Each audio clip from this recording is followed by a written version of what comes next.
Welcome to The Explainer. Today, we're diving into something huge: India's ambitious grand strategy to completely reshape global supply chains. This isn't just about trade, it's a plan to redefine its role in the world economy, moving from a defensive crouch to a position of, well, indispensable global influence. And this quote right here, it gets to the very heart of the matter.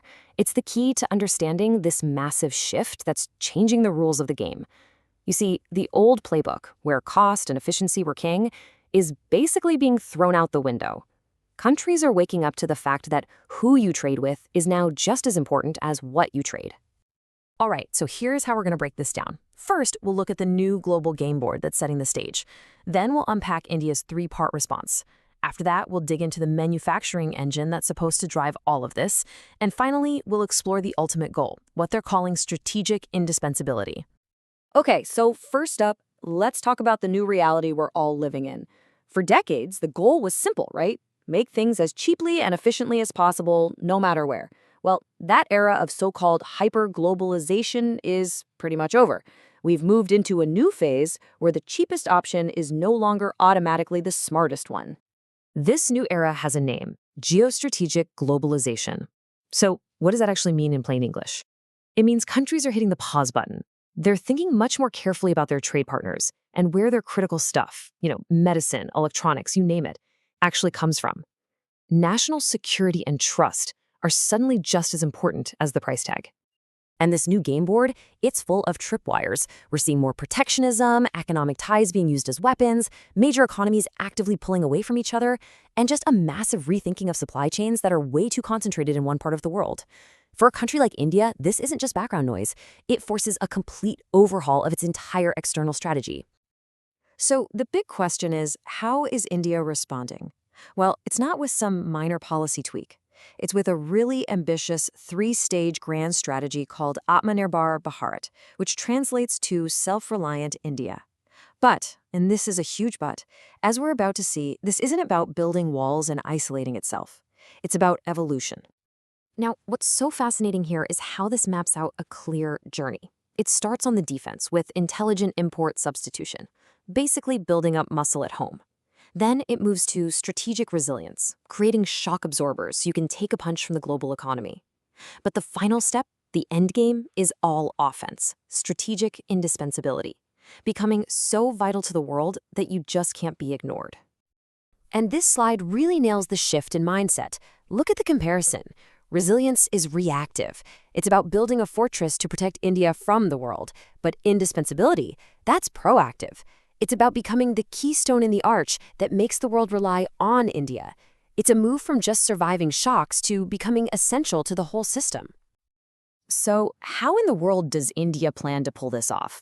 Well, the primary engine for this whole transformation, where the strategy really hits the factory floor, is manufacturing.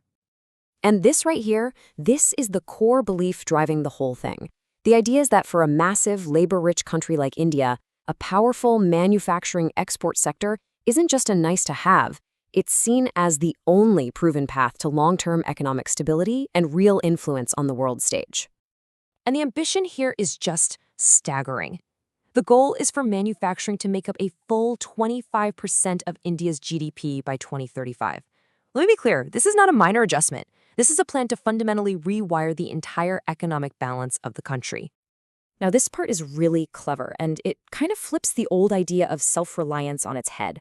It's called backward global value chain participation. Instead of trying to make every single screw and microchip from scratch, the strategy is to import components, assemble them into more valuable products, and then export them. This is such a smart move because it prioritizes integration and building trust with partners, not isolation. Two key tools are making this happen. Think of them as a 1-2 punch. First, you have production-linked incentives, or PLI schemes. These are the carrot. Huge incentives to attract massive investment. Then you have quality control orders, or QCOs. This is about building trust, raising standards to make sure Made in India stands for reliability. One builds scale, the other builds reputation. And if you want to see this in action, wow, just look at the Indian toy sector. By combining these quality standards with tariffs, the industry was totally transformed. Imports dropped by over half, while exports shot up by an incredible 239%. It flipped the country from being a huge importer of toys to a booming exporter. So, all these pieces, the changing world, the three-stage strategy, the big manufacturing push, they all lead to this one final and incredibly ambitious destination: achieving strategic indispensability. The ultimate prize here is something called reverse leverage. What is that? It's the power you get when the world simply needs you. When global companies and other countries depend on your factories and your tech, it becomes this powerful shield, a kind of insurance policy against economic pressure. And this quote just perfectly captures the endgame. It's about getting to a place where made in India isn't a choice you have to think about. It's just the automatic default option for quality and reliability.